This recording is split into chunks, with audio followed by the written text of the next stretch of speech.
Salut à tous et bienvenue sur Marcheur des Cimes. Aujourd'hui, je vous emmène avec moi pour une randonnée.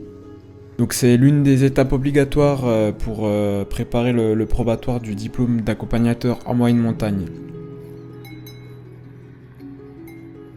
Si vous vous intéressez à ça, vous n'êtes pas sans savoir qu'il y a un minimum de 40 randonnées à faire et dont 10 randonnées à la journée avec plus de 1500 mètres de dénivelé positif. Donc pour récupérer le tracé, je me suis rendu sur le site du CNSNMM pour récupérer la trace GPX. Si jamais ça vous intéresse, je pourrais faire une vidéo tuto pour montrer comment importer. Moi j'utilise AllTrail, donc voilà, pour mettre dans AllTrail.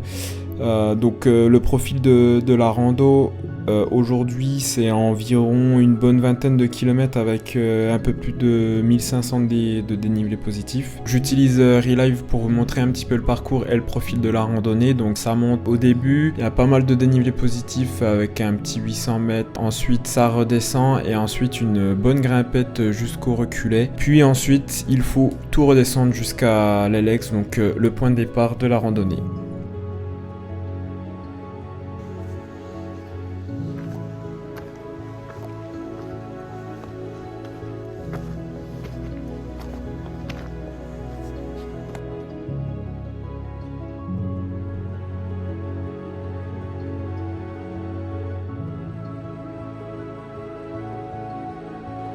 Les premiers kilomètres se passent plutôt bien.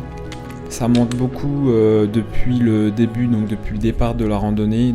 Il faut bien gérer son rythme et vraiment pas partir comme un boulet de canon parce que c'est vraiment là qu'on s'épuise. Et puis ça se fait vraiment tranquillement. Donc n'hésitez pas également à boire régulièrement. Moi ce que je fais c'est que je bois environ 5 gorgées toutes les 30 minutes. Ça me permet d'économiser un petit peu d'eau et de ne pas tout boire d'un coup malgré que j'ai une gourde filtrante. Ça permet voilà, d'avoir toujours un minimum d'eau.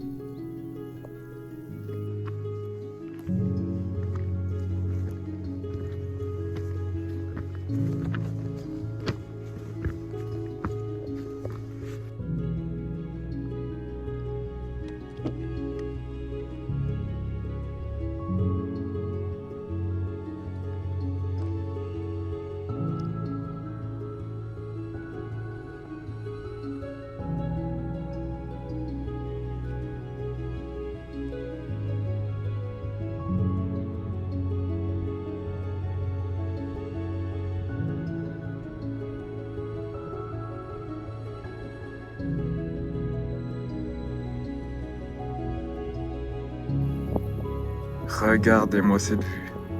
Le lac Léman en contrebas, avec Genève et Songé, et bien sûr la chaîne des Alpes derrière.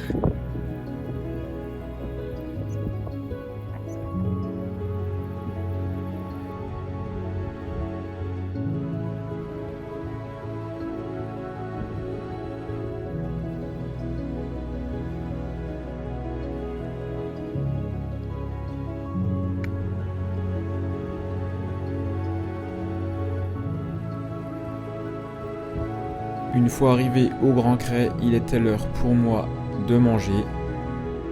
Et d'ailleurs, je me suis même fait un petit pote.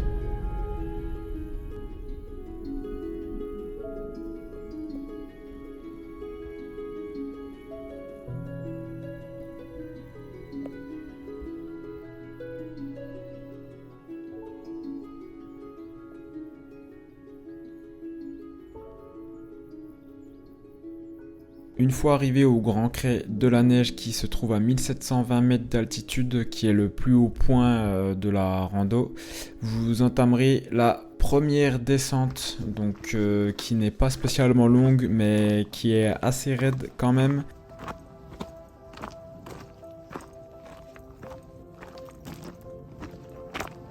Donc là on se rend pas compte sur les vidéos que ça descend bien, mais je vous assure, ça descend bien.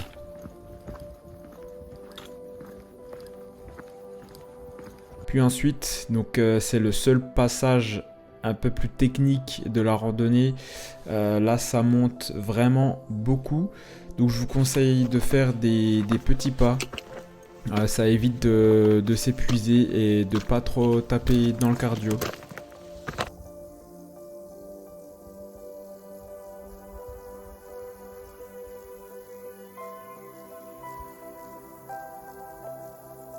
Donc on garde toujours cette vue magnifique sur le Mont Blanc, hein, bien évidemment. Tout au long de la rando, elle nous suit jusqu'à redescendre.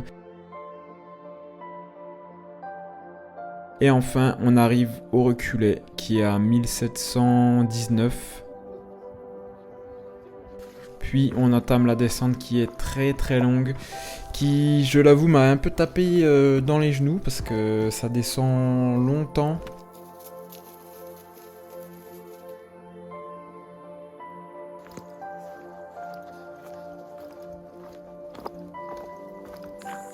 Après la dernière descente, voici la dernière ligne droite. Donc je profitais un petit peu du paysage avant de terminer la randonnée.